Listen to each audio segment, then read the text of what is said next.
دیواروں کے اوپر اور برجوں میں بھی کوئی نظر نہیں آتا تھا۔ امنیشیا میں بھی ایسے ہی ہوا تھا اور خالد رضی اللہ عنہ نے اسے دھوکہ سمجھا تھا، لیکن یہ دھوکہ نہیں تھا، دشمن شہر خالی کر کے چلا گیا تھا۔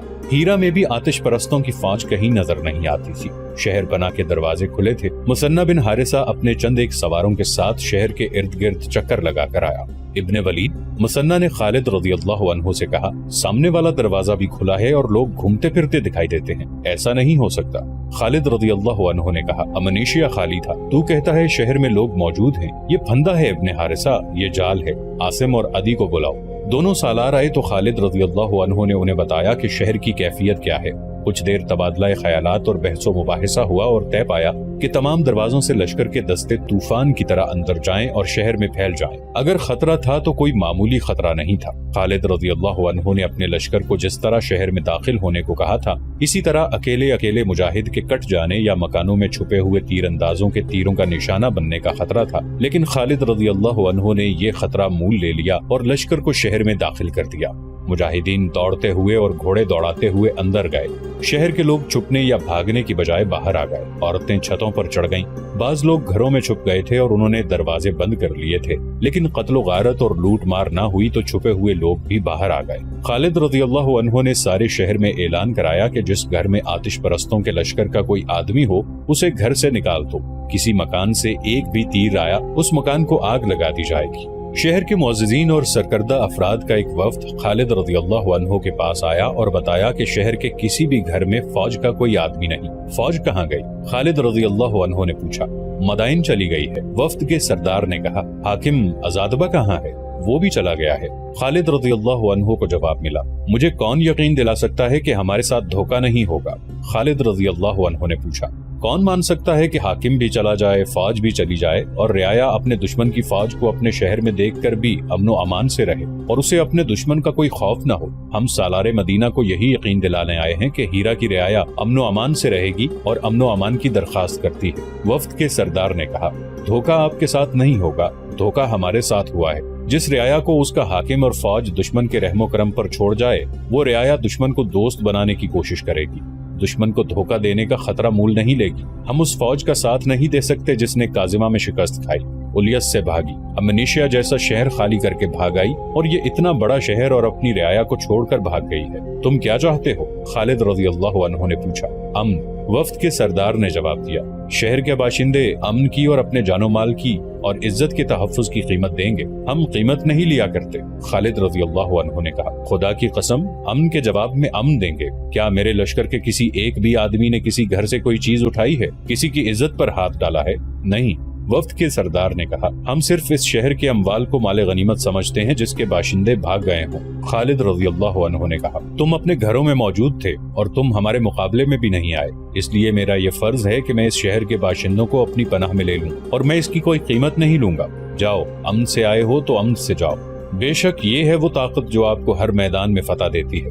وفد کے سردار نے کہا، تاریخ میں ایسا کوئی اشارہ نہیں ملتا کہ خالد رضی اللہ عنہ نے ہیرا کے باشندوں کو قبول اسلام کی دعوت دی تھی یا نہیں۔ البتہ یہ شہادت بڑی صاف ملتی ہے کہ ہیرا کے باشندوں کو یہ توقع تھی کہ مسلمانوں کی فوج ان کے گھر لوٹ لے گی اور ان کی خوبصورت عورتوں کو اپنے قبضے میں لے لے گی، لیکن مسلمان صرف ان کے گھروں میں گئے بھی تو صرف یہ دیکھنے کہ وہاں فارس کے سپاہی نہ چھپے ہوئے ہوں۔ ہیرا والوں نے جب مسلمانوں کا یہ کردار دیکھا اور خالد رضی اللہ عنہ نے انہیں یقین دلا دیا کہ اس شہر کے باشندے مسلمانوں کی پناہ میں ہیں، تو وہ اتنے متاثر ہوئے کہ بعض نے اسلام قبول کر لیا۔ خالد رضی اللہ عنہ کو ہیرا کے لوگوں سے ایک فائدہ یہ بھی ملا کہ 9 مسلموں نے اور 1-2 سرکردہ افراد نے بھی خالد رضی اللہ عنہ کو بڑی قیمتی معلومات دی۔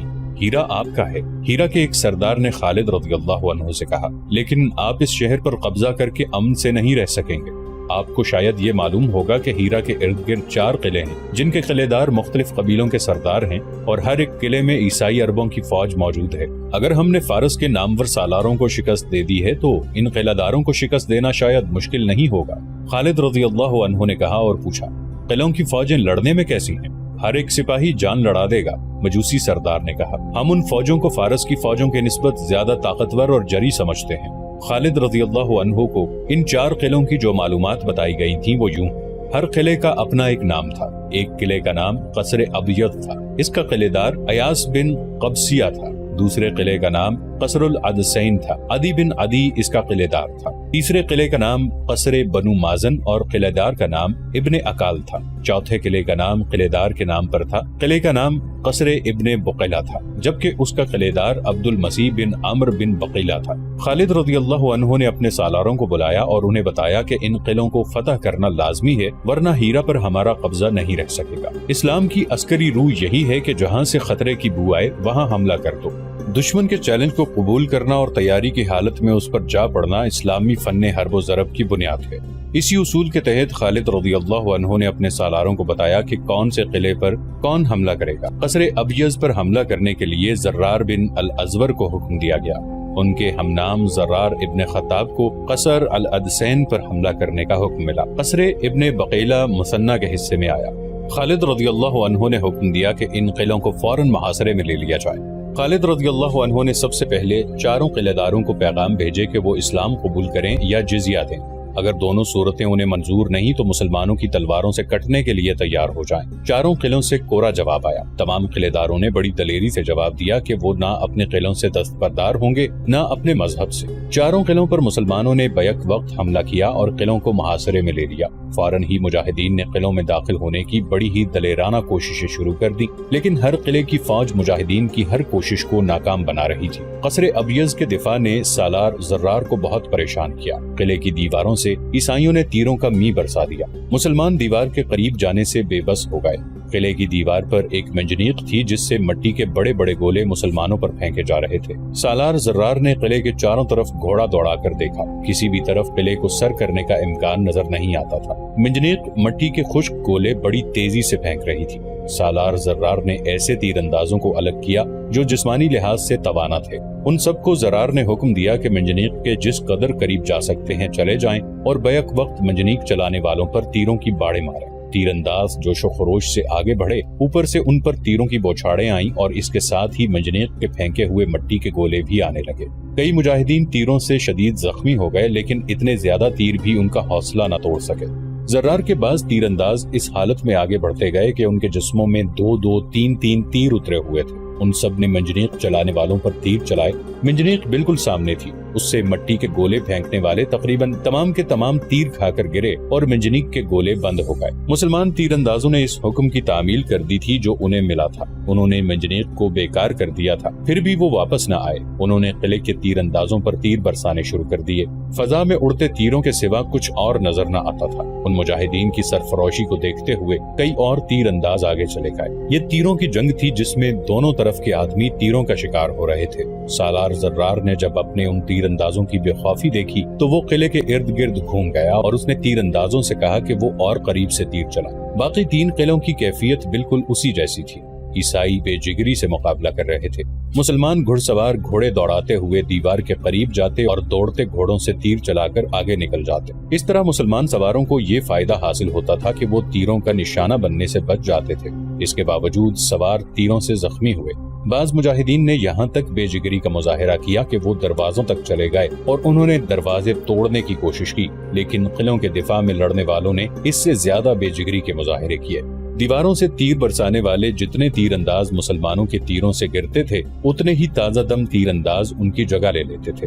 खालिद रज़ियल्लाहु अन्हु हर किले के इर्द गिर्द घोड़ा दौड़ाते, सूरत हाल का जायजा लेते और मुजाहिदीन को यही एक बात कहते कि चारों किले शाम से पहले पहले सर करने हैं, हम इंतजार नहीं कर सकते। खालिद रज़ियल्लाहु अन्हु पीछे रहकर हुक्म नहीं देते थे, बल्कि आगे दीवारों के करीब वहां तक जाते रहे जहां ऊपर से उन तीरों की बुछाड़ें आ रही थी।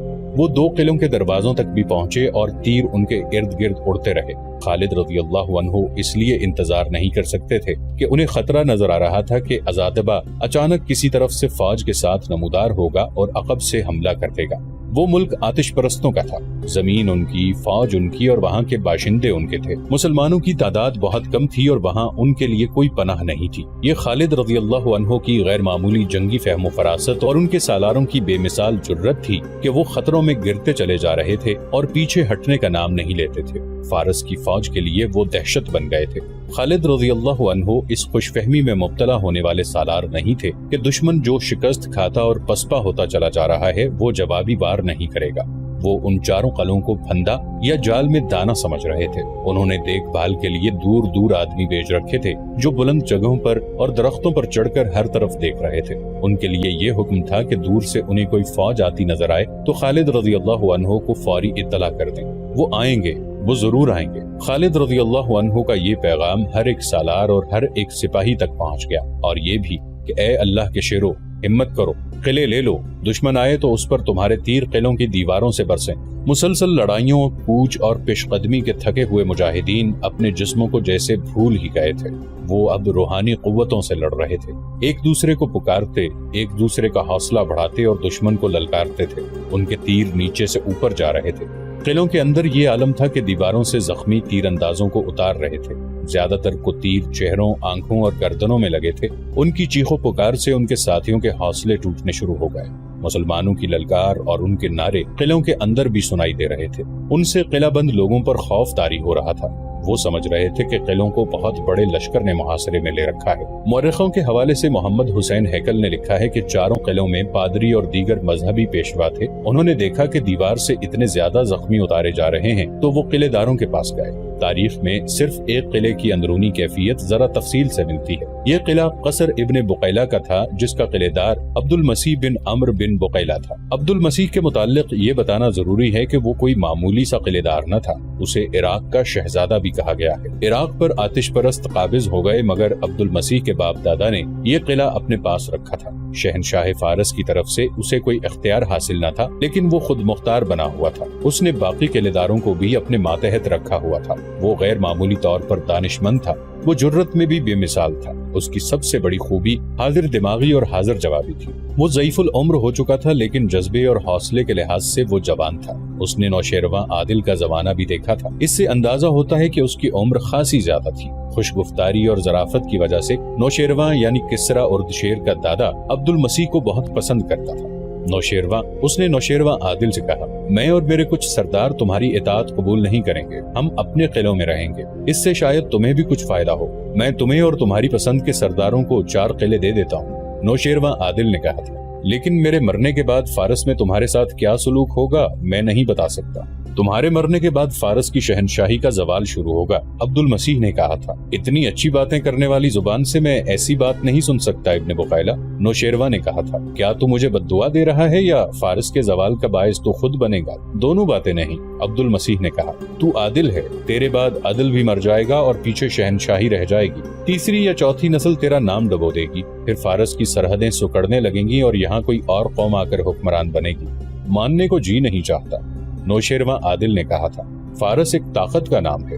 غور سے سن عادل بادشاہ، عبد المسیح نے کہا، جس دماغ میں شہنشاہی گھر کر لیتی ہے اس دماغ سے عدل و انصاف نکل جاتا ہے، تخت پر بیٹھ کر رعایا کی محبت دل سے نکل جاتی ہے۔ تیرے بعد آنے والے اگر فوج پر بھروسہ کر کے رعایا کا خیال نہیں کریں گے تو وہ اپنے زوال کو تیز کریں گے۔ ان سے تنگ آئی ہوئی رعایا ان کا ساتھ دے گی جو باہر کے حملہ آور ہوں گے۔ میری عمر ابھی اتنی زیادہ نہیں کہ تجربے کی بنا پر بات کروں، لیکن میں محسوس کر رہا ہوں کہ آنے والا وقت فارس کے لیے اپنے ساتھ کیا لا رہا ہے۔ اب عبد المسیح کی عمر اتنی زیادہ ہو گئی تھی کہ کمر جھک گئی تھی، کندھے سکڑ گئے تھے، راشا ایسا کہ اس کا سر ہلتا اور ہاتھ کانپتے تھے۔ نوشیروان عادل کی دوسری نسل کا شہنشاہ شکست کے صدمے سے مر چکا تھا اور فارس کا زوال شروع ہو چکا تھا۔ خالد رضی اللہ عنہ کے لشکر نے آج عبد المسیح اور اس کے سرداروں کے قلعوں کو محاصرے میں لے رکھا تھا اور اس کی قلعہ بند فوج کا حوصلہ کمزور ہوتا جا رہا تھا۔ اس میں اتنی طاقت نہیں رہی تھی کہ دیوار پر جا کر دیکھتا کہ محاصرے کی اور مسلمانوں کی کیفیت کیا ہے اور مسلمانوں کی نفری کتنی ہے۔ اسے شاید مسلمانوں کی نفری کا اندازہ نہیں تھا۔ مسلمان صرف 18,000 تھے اور انہوں نے 4 قلعوں کو محاصرے میں لیا ہوا تھا، بلکہ بڑھ بڑھ کر حملے کر رہے تھے۔ عبد المسیح اپنے محل میں گیا تو 2 پادری اس کے انتظار میں کھڑے تھے۔ کیا گرجے میں اپنی فتح اور دشمن کی تباہی کی دعائیں ہو رہی ہیں؟ عبد المسیح نے پادریوں سے پوچھا۔ ہو رہی ہیں، بڑے پادری نے جواب دیا۔ اور تم یہاں کیوں آ گئے ہو؟ عبد المسیح نے کہا، جاؤ اور گرجے کے گھنٹوں کو خاموش نہ ہونے دو، ہم اپنی فوج اور لوگوں کو قتل عام سے اور ان کے گھروں کو لٹ جانے سے بچانے آئے ہیں۔ बड़े पादरी ने कहा, क्या आप देख नहीं रहे कि हमारे कितने सिपाही जख्मी और हलाक हो चुके हैं? क्या आप दुश्मन की ललकार और उसके नारे नहीं सुन रहे?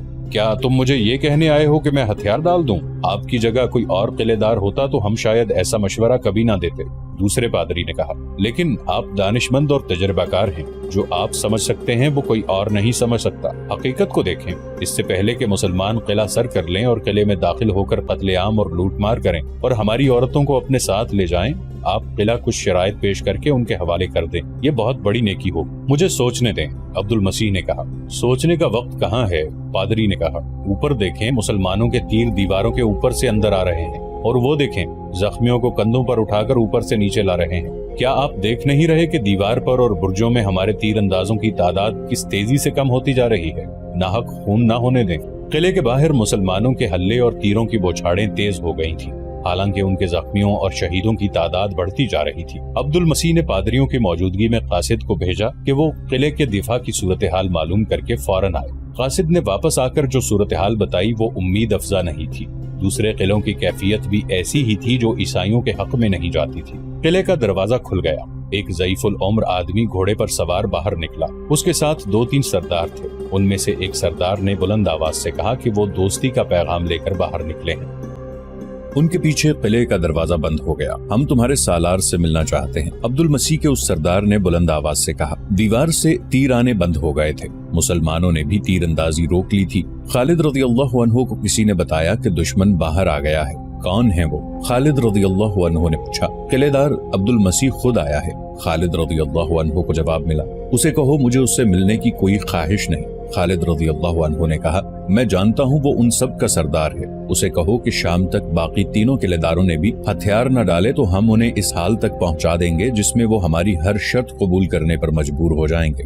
किसी एक को भी जिंदा नहीं छोड़ा जाएगा। जब अब्दुल मसीह को खालिद रज़ियल्लाहु अन्हु का ये पैगाम मिला तो वो जान गया कि फतह आखिर मुसलमानों की ही होगी। उसने उसी वक्त अपने सरदारों को दूसरे किलों की तरफ दौड़ाया। दूसरे किलों के अंदर भी यही कैफियत थी जो अब्दुल मसीह के किले के अंदर थी। फौजों का हौसला कमजोर पड़ गया था और लोगों पर खौफ और हिरास तारी था। इन किलों के सरदार हथियार डालने के लिए तैयार थे, लेकिन कोई किलेदार ये नहीं चाहता था कि हथियार डालने में वो पहल करे और ये तोहमत उस पर लगे कि हथियार सबसे पहले उसने डाले थे, वरना कोई भी हथियार न डालता। अब्दुल मसीह का पैगाम मिलते ही उन्होंने तीरंदाजी बंद कर दी और तीनों किलेदार बाहर आ गए। उन्हें खालिद रज़ियल्लाहु अन्हु के सामने ले गए। उस वक्त खालिद रज़ियल्लाहु अन्हु एक घने दरख्त के नीचे खड़े थे। क्या तुमने हमें कमजोर समझकर हमारा मुकाबला किया था? खालिद रज़ियल्लाहु अन्हु ने उन किलेदारों से कहा, क्या तुम भूल गए थे कि तुम अरबी हो? क्या तुम्हें ये भी याद नहीं रहा कि हम भी अरबी हैं? अगर तुम अजमी होते तो भी तुम्हें ये उम्मीद नहीं रखनी चाहिए थी कि तुम उस कौम को शिकस्त दे सकोगे जो अदलो इंसाफ में यकता है और जिसकी तलवार की धाक बैठी हुई है। तू जो कुछ भी कहना चाहता है कह सकता है।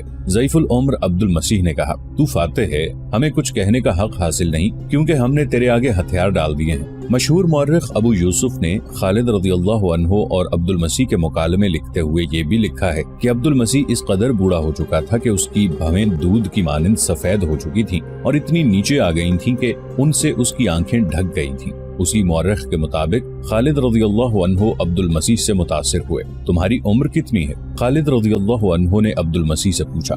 200 साल, अब्दुल मसीह ने जवाब दिया।